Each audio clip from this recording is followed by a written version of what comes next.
What does it do, YouTube? Welcome back to another episode of Scotty Says. I am your host, and welcome to episode 110, my folks. And, well, in keeping with holiday traditions. I mean, after all, this week is already abbreviated due to the Thanksgiving holiday, and seeing as how the Rams already gave us a turkey with that game against the Eagles, well, I felt it would be appropriate to give you this episode as an abbreviated edition. I mean, in reality, there's not a lot new to add. I went back, my folks. I checked episode 82. 82 because it was a year ago, just over a year ago now, in October of 2023. Philadelphia came to the Palace in Inglewood to play the Rams. And in that episode, why, I was struck. I was startled. I was gobsmacked by the fact that essentially nothing has changed with Coach McWonder. There's been no growth. There's been no progression, no evolution, no development. Same patterns rearing their ugly heads yet again. Same idiosyncrasies yet again. Go back and watch episode 82. It's almost essentially the same blueprint. I will say this. Nick Sirianni, the coach of the Eagles, he showed some growth, and it's in the numbers. We'll get to it.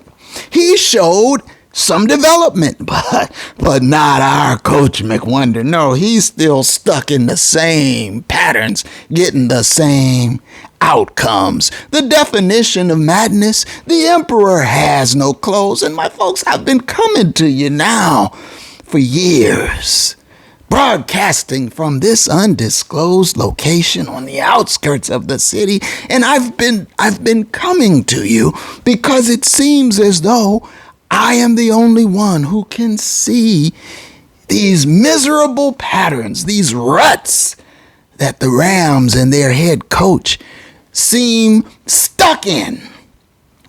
And so I watch as the ferret and the lemmings and the Muppet and all of them, I watch as they say nothing when the Rams do poorly. They barely muster a segment about the Rams, but as soon as they win a game, oh, McWonder's a genius. They come at it out of the woodwork. Praise and glory for the boy king. You see? And so, yet again, we see the same damn thing. And so I'm going to give you this episode a little bit differently. In that, I'm not going to give you an in-depth game analysis. I'm just going to essentially go to the numbers because it's in the numbers. And I have been coming to you for episodes now, years now. And I've been telling you there is a recipe. There is a formula, fundamentally sound, in fact. The numbers bear it out. I've been sounding the alarm. I've been the canary in the coal mine. I've been giving the clarion call. And I went back and I checked episode 82, and it essentially mirrored the notes that I took from this game the other day. There is little to no growth on the part of our head coach.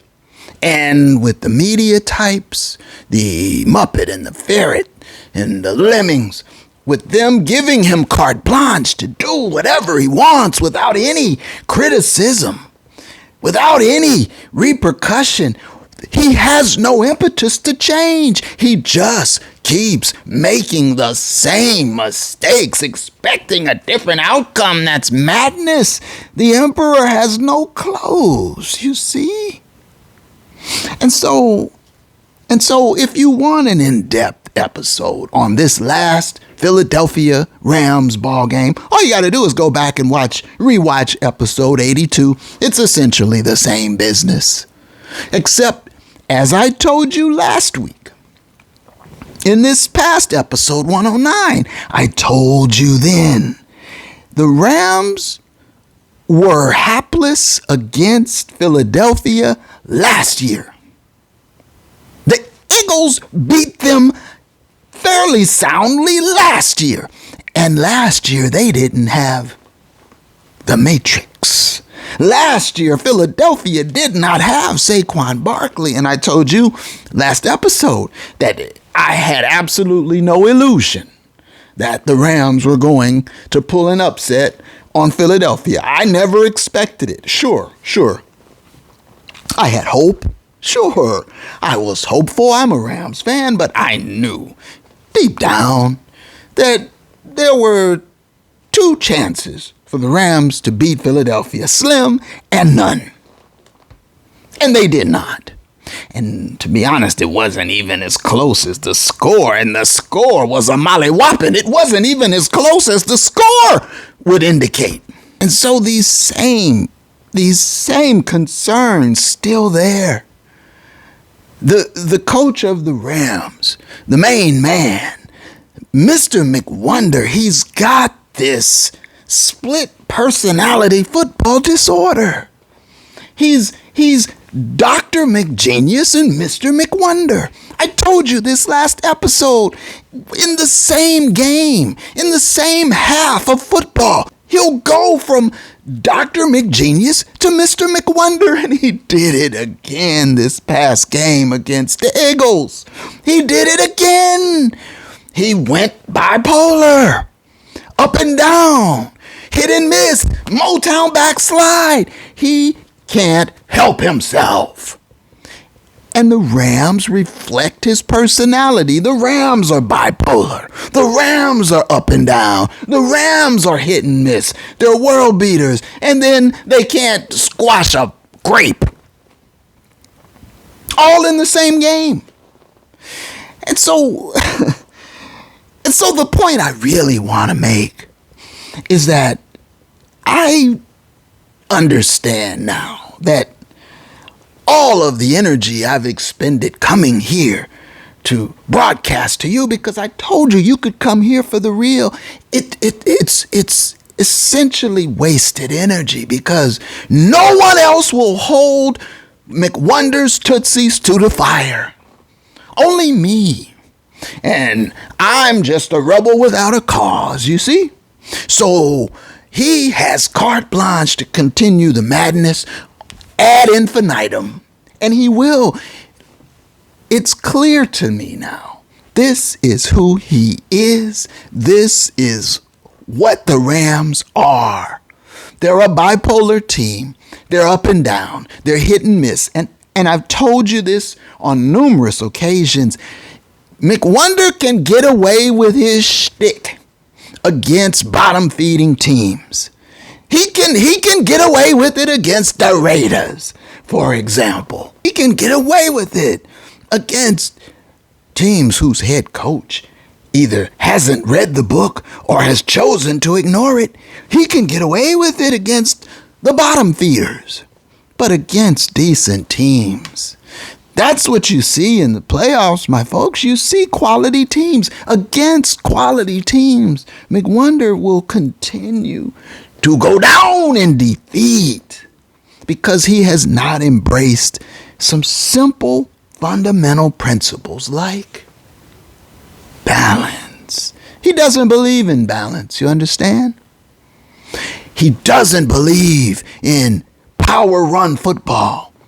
He believes in chuck it, chuck it, chuck it. He's got pass happiness. That's just what it is. And so what we're seeing from the Rams, we are going to continue to see. And so, yes, coming up next, the Rams face New Orleans, and they should be able to get New Orleans. But then they face Buffalo, and they won't get Buffalo. I can guarantee you that. And so it's just an ongoing back and forth, yin and yang, where the Rams end up in a middling position. Perhaps they make the playoffs. but they're one and done. That's about as far as they can get, honestly. And so, under these circumstances anyway. And so, I'm not going to take up a lot of time going through. I took a lot of notes, and I could spend over an hour talking to you about various plays and sequences. In fact, I had a McGenius spotlight sequence of the week, but he followed that up immediately with a McBlunder spotlight sequence, and so it cancels it out. I'm not comfortable heaping praise upon a fellow who will turn right around and blunder it all away. And I've seen his act now enough times to know this is the way it works with this fellow. So the Rams are what they are, and that's just the way it is. But I want to address once again the discrepancy that I see from the national media, from the talking heads, from the ferret and the Muppet and the lemmings. I want to address it once again because, last Thursday, the Steelers played Cleveland. And Cleveland got them. It was a Snow Bowl game, Conditions were inclement, to say the least. And Cleveland got them. It's a division game, and Cleveland got them. Okay. But, I turned on the sports broadcast the next morning, ESPN. There's a banner. Is Mike Tomlin to blame for Steelers' loss? And I thought, that's interesting, because I've never once, and I mean never, ever, ever once, seen a banner that says, is McWonder to blame for Rams' loss? Never once. Even though time after time, McLauper has been the main reason the team has floundered and failed. The head man himself, the guru, the boy genius, he has been the reason the Rams have fallen short on numerous occasions. And it's picking up in intensity. His mistakes, his errors, they're not lessening. They're growing. And we'll talk about it briefly. But I had to take note of the fact that it was a banner headline, is Mike Tomlin to blame for Steelers' loss? And they're 8-3. 8-3, and they're assigning blame to Tomlin for a loss to a division team in a snow game.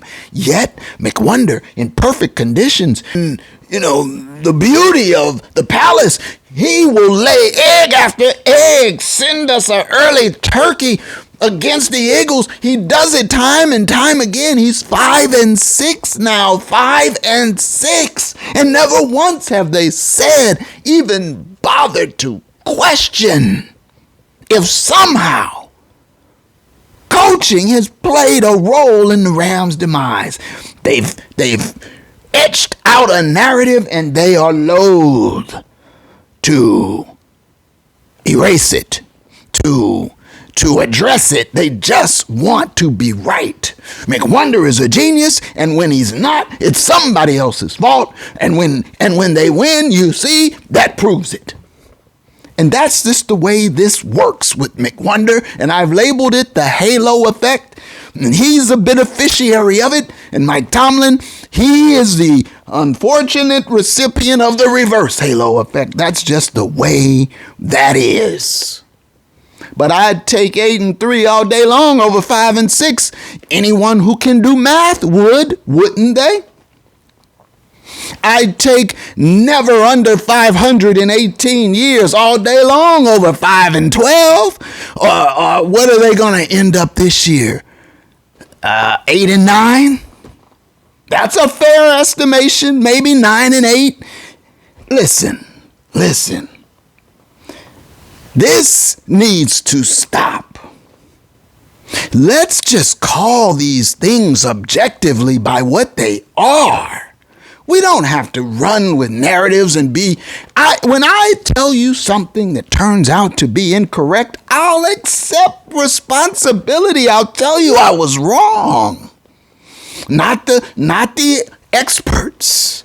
Oh no, once they etch out a narrative, then it's either they look for positive confirmation or they ignore all evidence to the contrary. And it's very transparent. You can see right through it. I can. So the Steelers still lead the division. And they're on pace for a playoff berth. And they say, well, they won't go far in the playoffs. Neither will the Rams if they even get there. So I promised you a shorter episode, so let's just go right into it. Because, I've been coming to you week in and week out now. I have a remedy for the Rams, but my advice is unsolicited and it has been disregarded. I have a formula. I have a recipe. I call it the 25-30 principle, and I'll tell you it's golden. It's foolproof. It doesn't fail. We'll apply the principle to this game, but I can already tell you it held up yet again. You can just watch and see. But we'll get into the specific numbers. But what really leapt out at me, my folks, what really leapt out at me is from a year ago, October 2023, when the Eagles visited the Palace in Inglewood and whooped the Rams, to this game, November 2024, and Philly comes back to the Palace and whoops them again, only whoops them worse.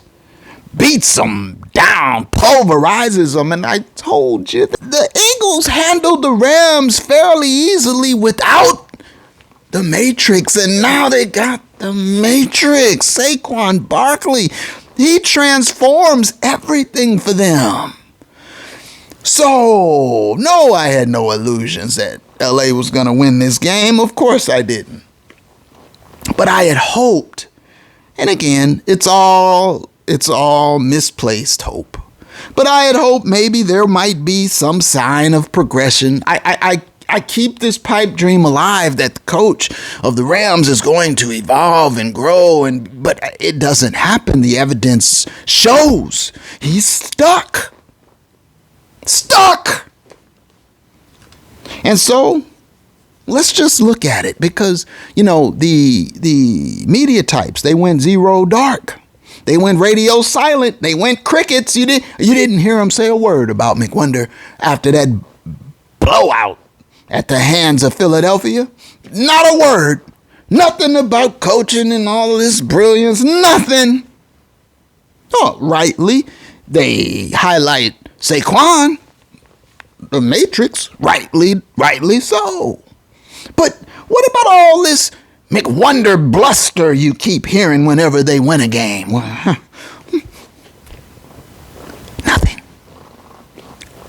Nothing. And that's because what can you say? Now, granted, Philadelphia is a superior team to the LA Rams. And when you added the Matrix in, of course, I don't think there's anyone who will debate that Philly isn't more talented than the Rams. They are. But the head coach of the Rams, if he really were this offensive mastermind, this guru, this savant of offensive football, you would think he would figure out some very basic things that I can see so clearly, and yet for some reason he cannot. For example, let's just get right to it then. For example, in the Philadelphia game this year, November 2024, the Rams started the game out with run, pass, balance. Yes, they did. In fact, their first two drives, The Rams' first two offensive possessions. We're here now. Game analysis. We're here. Game analysis. The first two offensive possessions by the Rams. They had a total of 15 plays. 15. 7 run, 8 pass. Well, that's extremely close to perfectly balanced, isn't it? It's essentially 50% split run and pass, those first two drives. And here's the other thing, my folks. Those first two drives, Matthew Stafford, Doctor Who, was under center. And I've told you this before. I like Matty under center, operating there, and you can move him into the gun or the pistol as a change of pace and periodically, but primarily let him operate under center. It seems the offense is crisper and cleaner that way.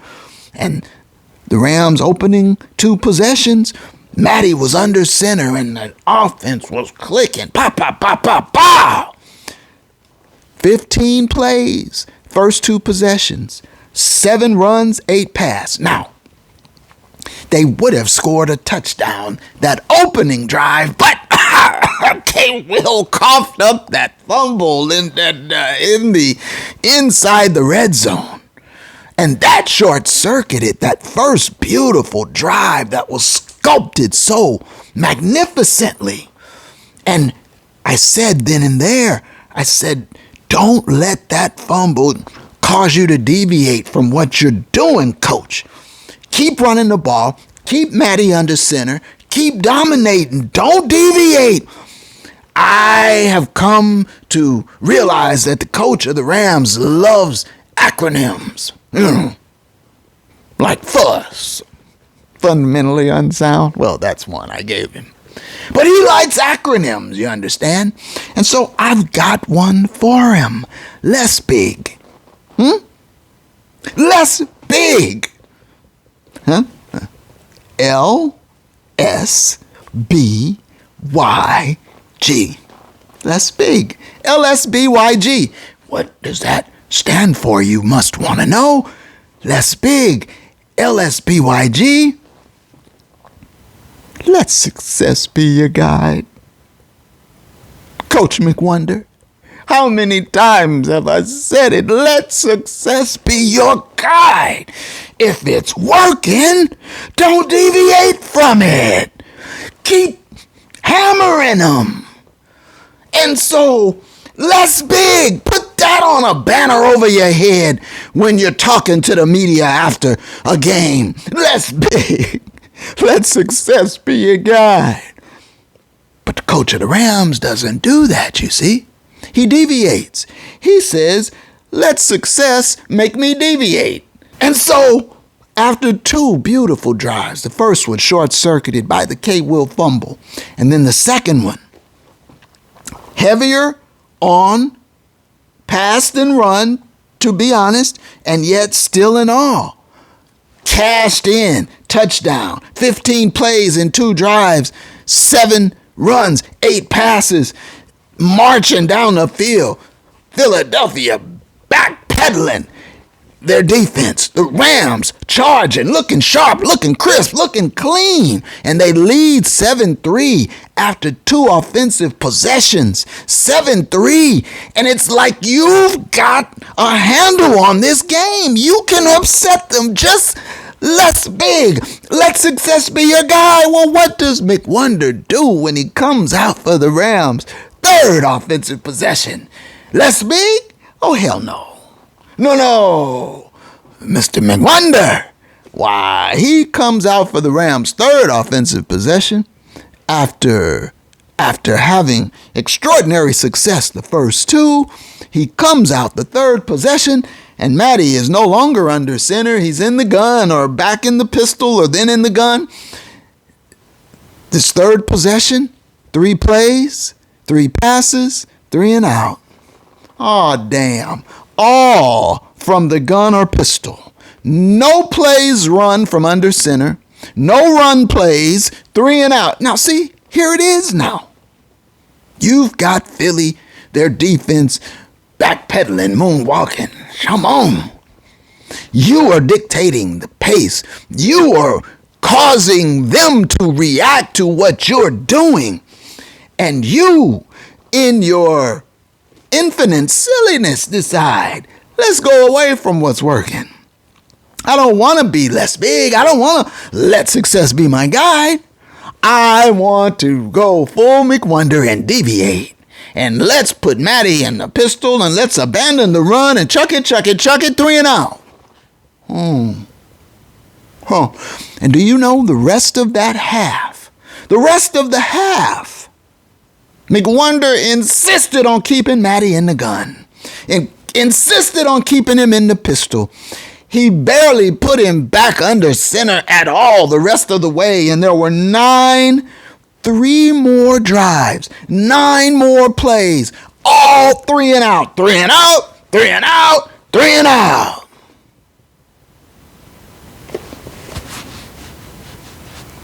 And Philadelphia must be thinking, thanks, Coach McWonder. And, in basketball, they have a saying when the opponent is throwing up bricks and clanking them off the side of the board and turning the ball over, they say, he's with us. And I'm sure Philly must have been thinking, oh, McWonder, he's with us. He had us on the ropes. He had us in a bad way. And he took his foot off the gas and said, let me help you. Let me deviate from what was successful. 3 and out, 3 and out, 3 and out. And see what happens now. Now, you're not controlling the game, Coach. You're not controlling the clock, Coach. You're not giving your defense a breather, Coach. And, well, it's starting to show now. And your defense keeps running right back out there after 3 and outs. And now Philly starts to put the pressure on you, and the Matrix starts wheeling and dealing and busting them off. And the next thing you know, the Rams are down big and they will not come back. Although I will say after halftime, Mr. McWonder went back to Matty under center. And he did have better results. But the fact of the matter is it was well too late by then. The horse was out the gate. Okay? And Philly's got horses. And there is no horse greater than the Matrix. And you saw it on display, the Matrix, 305. Wait, what? 305 scrimmage yards. 255 rushing. 305 total yards from scrimmage. The Matrix. And, well, it was all over but the shouting at that point. And see, I don't want to hear, oh, he has no one to work with. Puka's a bad man, okay? Puka was there. Puka balled out. Puka broke over 100 yards in receiving. Puka was there. Soup was there. The DeMarcus Robinson was there. I saw Tutu running around. He was there. Colby the Ghost. Colby Parkinson was there. He got a catch. I saw that the same offensive line from the previous game started again. You know, you don't have your top offensive lineman, but it's the same unit that started the week before. There is some continuity. And so I don't want to hear there were cluster injuries on the O-line. I don't want to hear it. These are excuses. I don't want to hear he's got nothing to work with. Matty from the D, his hand-picked quarterback, he was there. He didn't have any poltergeist experiences against Philly. Your defense is coming. It's young, but they are coming. But you can't overexpose them, McWonder. And that's what you do when you go 3 and out, 3 and out, 3 and out. You overexpose the defense. You lose control of time of possession. You lose control of the game. And that's exactly what you did. That's coaching. That's not injuries. That's not lack of personnel. That's coaching. And somehow this narrative has been etched in stone and McWonder is a genius, and when the Rams win, that's proof of it, and when they're awful, well, it's somebody else's fault, isn't it? But you can't blame anybody else. Stan K. Stank, he gave them the keys. He said, spend what you need, get what you need. I'm with you. I want to make a splash in L.A. Les Snead, the Sneedster, he's been, you got to give him credit. I think he's been plucking plums in the draft. Late round, he got Puka late round. He got K. Will. Listen, he drafted AD 99 the Beast. Okay, Les Snead, he's been doing his thing. You want to blame everybody, but where the actual fault lies with the emperor at the palace, fiddling while it burns around him. So in the post game, I heard McWonder say, well, it was a humbling night. Oh, damn sure was. It should have been. You got stomped. Humbling night.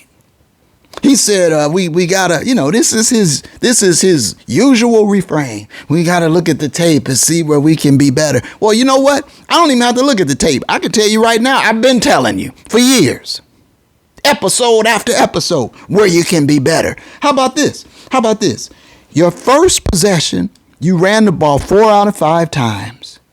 And you were moving the ball like nobody's business, like a hot knife through butter. Remember Baltimore? Remember that game up in Baltimore last year? 9 straight runs, moving the Baltimore defense against their will like they were little cardboard cutouts. And then you get to 1st and goal at the 4, pass, incomplete. You have to kick a field goal. What in the name of all that is holy would make a man think something like that made sense? 9 straight runs, 1st and goal at the 4. Incomplete. Field goal. That's McSquander. That's McBlunder. That's McFoolishness. Well, same here. 4 out of 5 plays, you ran the ball to open the game, and you're at 1st and goal, and you're about to score, except for K. Will coughed it up. Okay, granted. That was an awful development. But the second drive, you went 3 out of 10 plays were run plays on the second drive. You see, so that first drive, you had 4 out of 5. That's 80% of your plays were run plays. The first drive, 4 out of 5. But the second drive, 3 out of 10, now you're down to 30% run plays. See the disparity? See the difference? But you were still able to move the ball. You still had Matty under center. 15 total plays, those first 2 drives from under center. Damn near 50%. I give you that. I was ready to come to you with a McGenius spotlight sequence of the week, but then you followed it right up. See what I mean? That's what I mean about the bipolar nature of the coach and the team. The up and down, the baffling head-scratching inconsistencies, the idiosyncrasies that plague the team. This is what I'm talking about. So now, after 50% run pass balance and moving the ball at will against the Eagles with Matty under center, you come out for your third possession and go 3 and out, pass, and never once under center.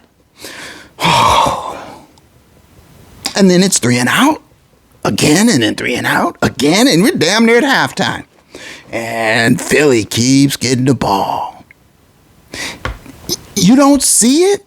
You want to know how you can be better? Maintain pass-run balance. Use the 25-30 principle. Let success be your guide. Let's big. That's how you can be better. Someone, anyone, please get this to Coach McWonder. He needs to see this broadcast. It goes deeper than just that, though, because as I mentioned to you, I went back and checked last year's loss to Philadelphia. And do you know last year, the Rams had 37 pass attempts, 14 runs. Last year. Okay, that fails the 25-30 principle on both metrics. 37 pass attempts against the Eagles last year. That's too many. 14 runs. That's too short. Short. Last year. That's a minus 23 balance differential. Last year. Do you know this man had a minus 23 balance differential this year too? Identical. This year, 41 passes. He got worse. He went up. 41 passes, 18 runs. A balance differential of negative 23. Just like last year. And you got stomped. Just like, only this year it was worse. Where's the growth? Where's the maturity? Where's the evolution? Where's the development? No, he comes with the same old wrinkle. I'll roll Matty out. Play action, roll him. We play action, run left, roll him right, and hit Soup or Puka. We just keep doing the same thing. That's our big wrinkle, and we'll just wear that out till the wheels fall off. You don't think they've seen that on tape?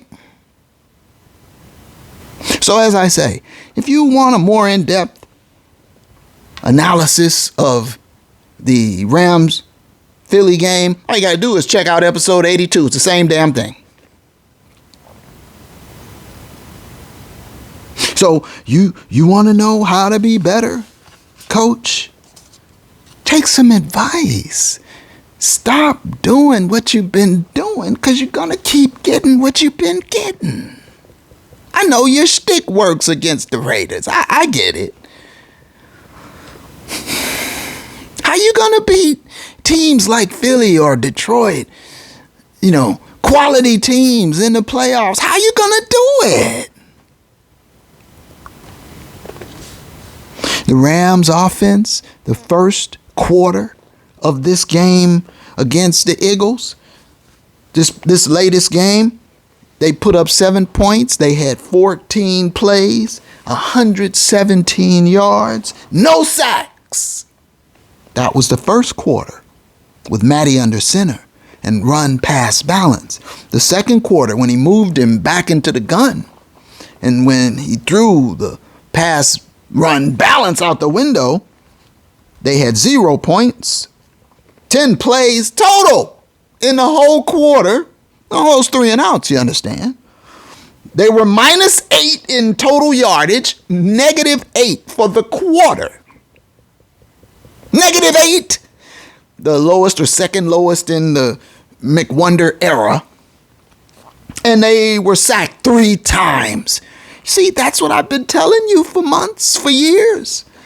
I've been telling you that this wildly out of balance behavior gets your quarterback pummeled.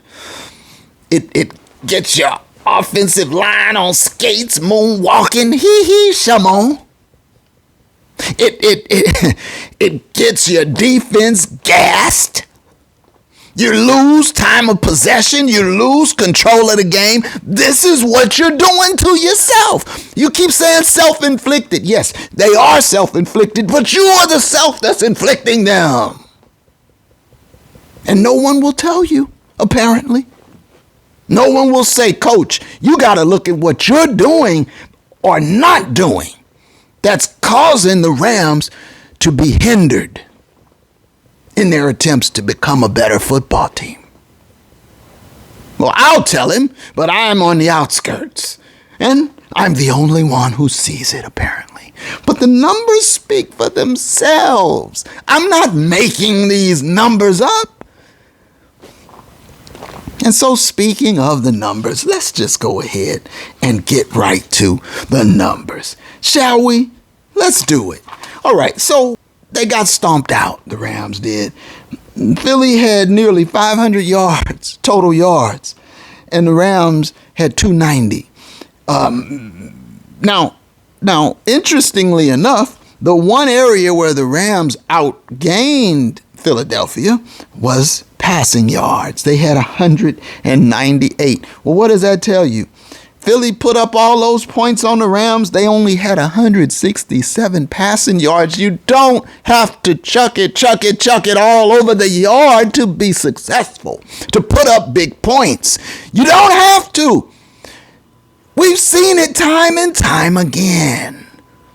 We've seen where Detroit, golfer, the man you couldn't win with, that you had to exchange, swap out. We've seen him have 18 pass attempts and put up 50 points. You don't have to have 45, 48, 51 pass attempts.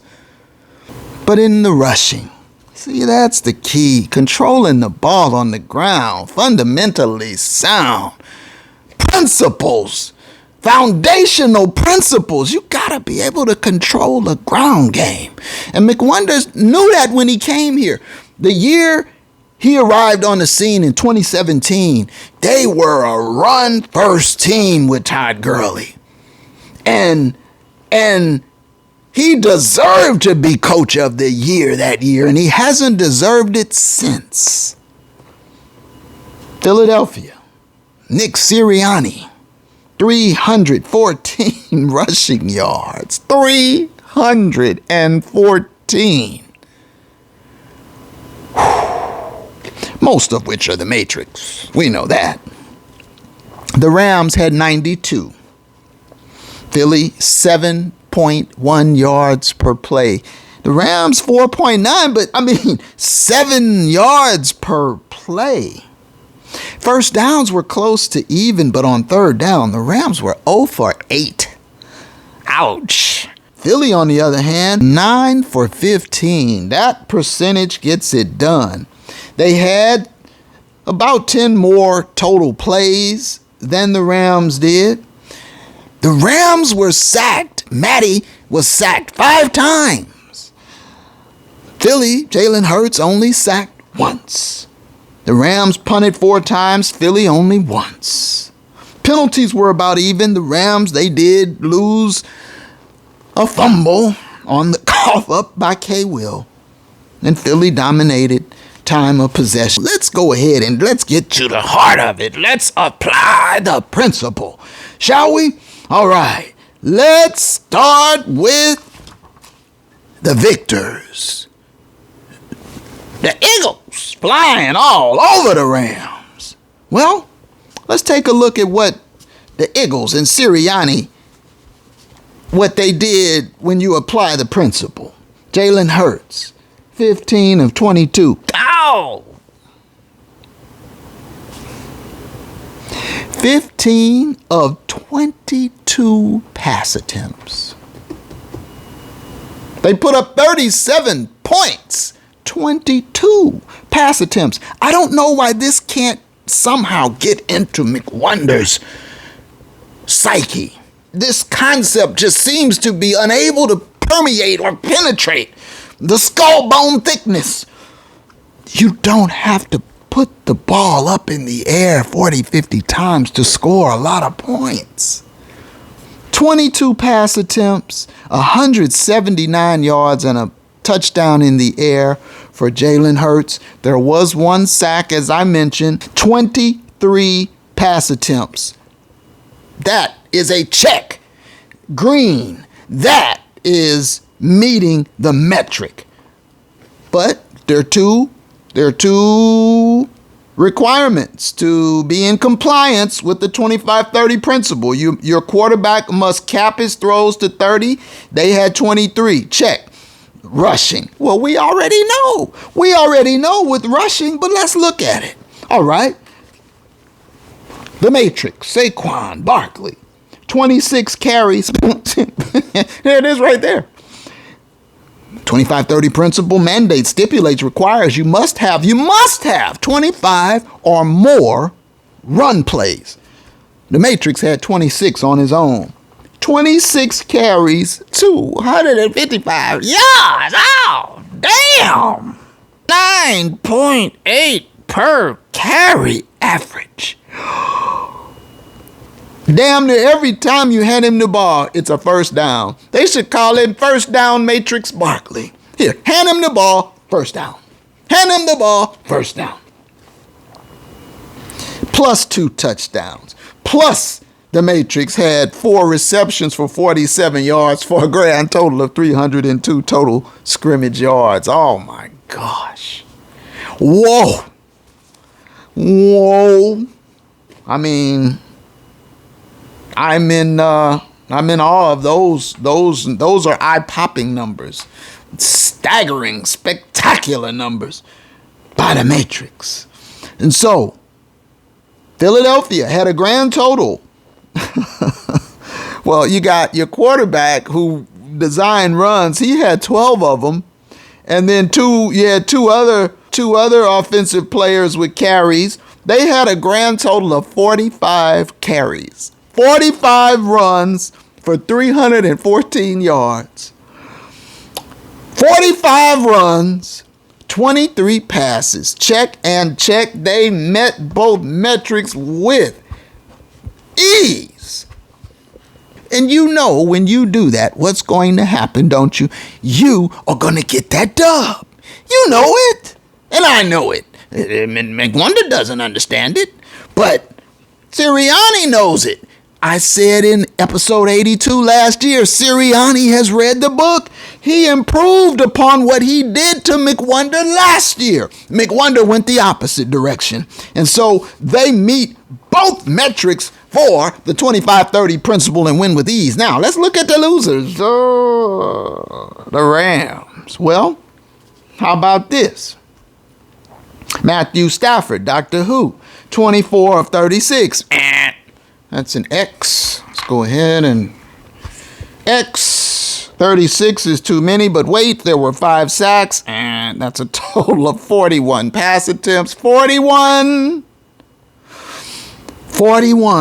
pass attempts. That's a big red X. And, you know, for what it's worth, I mean, we already know he won't meet both metrics and he's going to lose. Wear that L on his head, but let's look at the rushing. You know, just to be thorough. K. Will, 16 carries, 72 yards. So he was averaging 4.5 a pop. That's decent, man. 4.5 a carry, but he only had 16. Well, there were other run plays, right? Other backs. No, deuces. Blake Corum, 1 carry for 5 yards. That's 17. And Matty from the D, he did have that run. Now, see, really, that's a pass play gone bad, and he takes off and runs. But I'll give it to him. I'll give him that as a run, even though we know it wasn't a design run. And even if you include and count that, that's a total of 18 runs by the Rams. Short. 18. The principle requires you have a minimum of 25. He had 18. He misses both metrics and loses, as the principle requires you to do. The 25-30 principle is golden, my folks. But let's just say, for kicks and giggles, let's just say if he had met both metrics and we had to go to the tiebreaker, etc. Well, look, and I referred to this earlier. Mr. McWonder had a balance differential of negative 23 in this game. Negative 23. Well, I already told you, last year when the Eagles came to town, Mr. McWonder had a negative 23 balance differential in that game also. What has he learned? Where has he grown? Blown out again. Okay, what about Sirianni? Last year, Sirianni had a +1 balance differential. +1. This year, Coach Sirianni had a plus 22 balance differential. He improved his balance differential from last year by plus 21. You see growth? You see improvement? Meanwhile, stuck on silly, minus 23 last year, minus 23 this year. A loss last year, a whooping this year. The numbers don't take sides, and the numbers don't bow to narratives and prejudices. The numbers are what they are. It's in your head coaching where your deficit really lies for the Rams. So they started the game off, the Rams did, with a 50% essentially pass run balance. They finished the game after the 7 runs, 8 passes in the first 2 drives. They finished the rest of the game 11 of 44. That's a 25% pass run balance. They went from 50% down to 25. And the game flittered right out of their hands. And so it's all here and plain to see. All you have to do is look at the data or subscribe to Scotty Says. Humbling indeed.